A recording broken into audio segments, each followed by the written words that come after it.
Eh bien, chers internautes, bonjour. Bienvenue dans votre rubrique La revue des titres de ce mercredi 7 juin 2023 sur votre chaîne préférée, Speedline en télévision. Démarrons par le quotidien L'Œil du Bénin qui affiche à la une flambée du prix de l'essence frelatée. Les Béninois sur le chemin de Golgotha.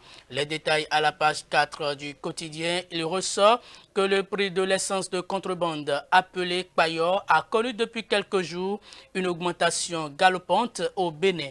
À Parakou comme dans bien d'autres villes du pays, l'essence frelatée est vendue à 800 francs CFA, voire 900 francs le litre avec un accroissement quotidien qui était autrefois vendu à 350 francs, voire 400 francs par endroit.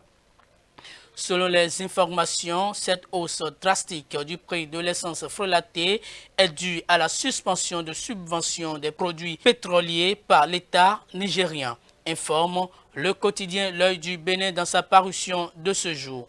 Le même quotidien nous informe également que Chegoum Bakari est le nouveau ministre des Affaires étrangères béninoises et Dorothée Sosa, élu président de la 7e mandature de la Cour constitutionnelle du Bénin.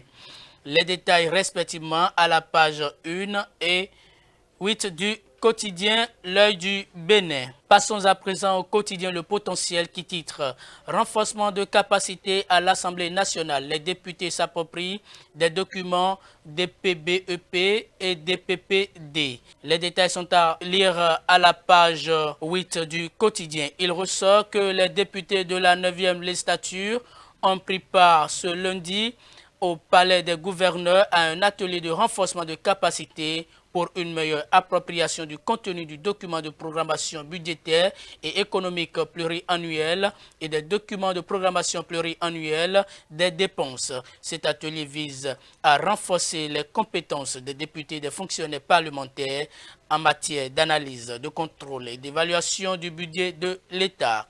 Le potentiel titre également à la une, violence et voies de fer à Wenki. Un jeune policier déposé en prison par le parquet d'Abomey. Plus de détails à la page 4 du quotidien Le Potentiel. Quant au quotidien Les 4 vérités, on lit à la une. Les 7 nouveaux membres de la Cour constitutionnelle ont prêté serment hier. Dorothée Sosa, président, Nicolas Assogba, élu VP, Razaki Amounda Issifou passe le témoin ce jour. Il sort par la grande porte. Les détails à la page 3 et 12 du quotidien Les 4 vérités. Restons toujours avec les 4 vérités pour lire à la une. 25 joueurs convoqués pour le match Bénin-Sénégal. Janot Ro justifie l'absence de Cécile Dalmeda et Jordan Adeoti.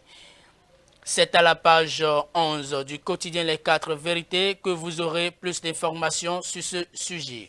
Et c'est le quotidien d'information générale dédié à la jeunesse, La Relève Info, qui ferme la marche de ce numéro de votre rubrique La revue des titres de ce mercredi 7 juin 2023 sur votre chaîne préférée, Speedline Télévision. Il titre « Campagne précoce dans le cadre de la présidentielle de 2026 ». Quand des proches de Talon veulent précipiter son départ, le fauteuil de la Marina très convoité avant échéance. Les détails à la page 3 du quotidien La Relève Info. Le même quotidien titre dans sa parution de ce jour à la une. Processus électoraux et alternance démocratique en Afrique. Les conseils constitutionnels, véritable bourreau des peuples. La substance dans les colonnes du journal La Relève Info. Mesdames et messieurs, chers internautes, c'est tout pour ce numéro de votre rubrique La revue des titres de ce mercredi 7 juin 2023 sur votre chaîne préférée Speedline Télévision. Merci pour votre écoute et attention. Passez une très bonne journée.